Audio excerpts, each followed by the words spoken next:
when you look at well-being, if you look at the Indian way of looking, if you look at the approach of swasthya, right? You look at swasthya, whether you look at yoga, the way yoga is defined as being sthira in sukha, right? Sthira sukha.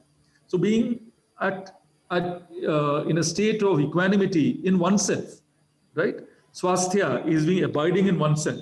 This is how health looked at. There was no intent to compete in the market by any means, right? When our progenitors, our ancestors were looking at, they were looking at how do I maximize human life potential? Yes, along the way, I may have a disease. How do I prevent it? And the keen powers of observation of our ancestors, right? Acute powers of observation of not only man, but all species of nature, about the cycles of nature. This keen powers of observation led to certain insights which were documented. So what is Ayurveda's role? It can take care of mother and child, which is primal prevention.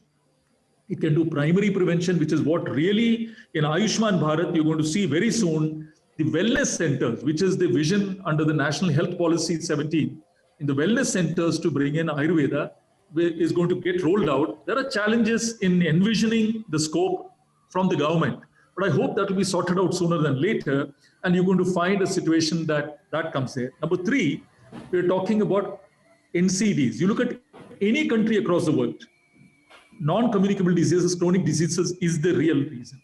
And you'll find that Ayurveda, there's no way modern medicine can come and compete with Ayurveda. I can underline that. There's no competition for Ayurveda.